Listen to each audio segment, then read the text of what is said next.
I'm just out here plinking around today, guys. It has been one hell of a month at my day job. I've had multiple small to medium-ish injuries to my hands, including a hairline fracture to the old trigger finger. To be perfectly honest, I finished out the week and I really just wanted to stay home today, rest, relax, recuperate. On the other hand, I really don't have any hobbies. I don't have many interests outside of the 2A spectrum, and I thought that this would be a perfect opportunity for me to get out, dirty up one of my 22s, and get some range time in without putting extra unnecessary stress on my hands. So this morning I packed up the old TandemKross Smith & Wesson 22 Victory, and I figured I'd come out here, get a little bit of range time in with it. Now, the thing about 22 content is that unless a channel primarily revolves around 22s, those videos tend to not do very well. And as you guys know, I tend to focus on, conceal carry / duty type handguns. So do me a favor, let's get this algorithm kick started. Head down there, hit the like button, leave a comment down below, and let me know what's your favorite 22. Tell me all about it, and what kind of 22 do you want to see me bring here to the channel? I'm looking at several different models right now I'd like to add to my collection, and I'd love to hear your guys' opinion on what you want to see here. I bought this Smith & Wesson Victory just wanting a 22 pistol to just kind of plink around with and have fun. It didn't take long before I decided that it needed a whole lot of upgrades, obviously. This gun has basically every part that TandemKross offers. Now, if you want more information about TandemKross, I'll leave a little something down in the description for you. When it comes to the 22 world, TandemKross has upgrades for just about anything that you can think of. So they were kind of a no-brainer when it came to what parts I wanted to select for this gun. Originally, I was plagued with a lot of feeding issues with this Victory. It wouldn't go through a full mag without having some sort of malfunction. At some point, I ended up upgrading the mag springs to the green springs from TandemKross, and that cleared up everything. So I fought with this gun for at least a year before I did the upgrade to the springs. I basically wrote this thing off. It was sitting in the back of the safe collecting dust, and then one day I said, you know what, let's just try the springs and see if that helps. And lo and behold, it did.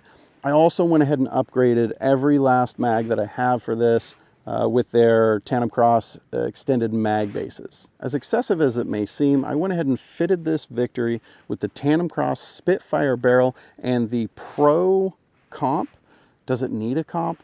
Probably not. It's a 22, but it was an addition to the gun that I just thought, you know what, let's take this thing over the top. The Spitfire barrels are great. They are extremely accurate. They're super cool looking, and they do come with this thumb ledge. So the barrel is already pre-drilled, and you have 3 different positions that you can mount this thumb ledge to. Again, it's a 22. Do you really need a thumb ledge for it? I don't know. This thing is basically a race gun, so every little bit of advantage that you can have with it, you might as well. Now, I don't personally shoot any type of competition style shooting, but I do enjoy having an upgraded, tricked out firearm. One of these days, I think I should probably start getting into it, but life is pretty busy right now. Sticking with that competition theme, of course, I did have to have the Halo charging handle. That's great. The original design from Smith & Wesson isn't all that good as far as, charging goes. There's not a lot to grab onto to charge this weapon. So having this Halo charging handle just makes it so much easier. You're not going to miss that thing. You really aren't. It's super easy to mount. It's just got one little Allen head screw. The thing slides on there, and then you clamp it together with the screw, and then honestly, it ain't going nowhere. Now, I did run iron sights on this gun for quite some time. Originally, I had like a peep sight in the rear. The Spitfire barrel did come with the fiber optic front sight, so that worked out pretty well. But at a certain point, I decided to change over to a red dot on this gun, like basically all my other pistols. So I did get the TandemKross plate adapter so that I could put an optic on here. The optic that I chose is the Siley Bull Pro, and the window on this Bull Pro is ridiculously large. It's like having a big screen TV mounted to your gun, except it really doesn't weigh anything. I don't notice any additional weight. It doesn't add any real like mass or bulk to it. You don't really feel it when you're moving around transitioning between targets, but it is a big window. It's nice and clear.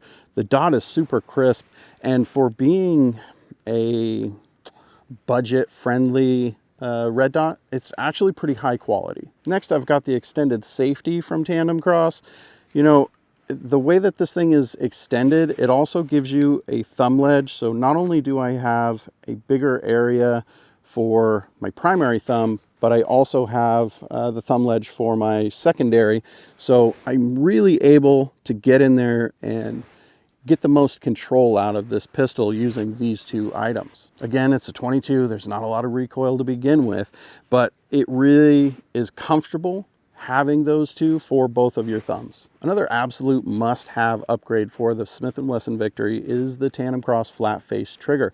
Not only do you get a more crisp and clean break, but it does reduce the trigger pull, and you have an adjustment for pre-travel and over-travel.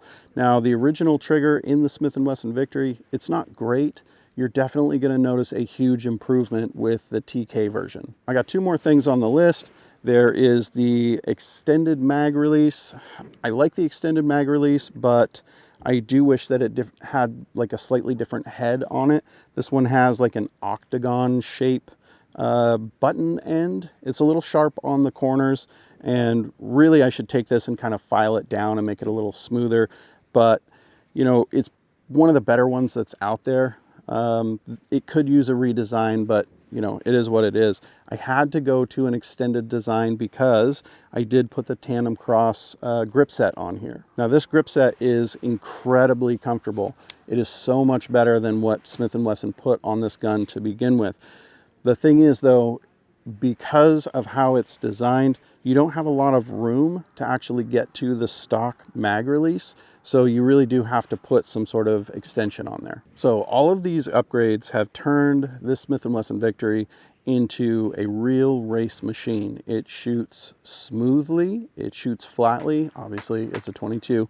It is accurate. I really enjoy shooting this gun. And on days like today where my hands are just jacked up, I can come out here to the range and I can shoot a few hundred rounds and my hands don't even really feel it. Not only that, but I can spend hours out here having fun for next to no cost because 22 ammo is relatively cheap. The only real drawback to 22 is that it is an incredibly dirty shooting round.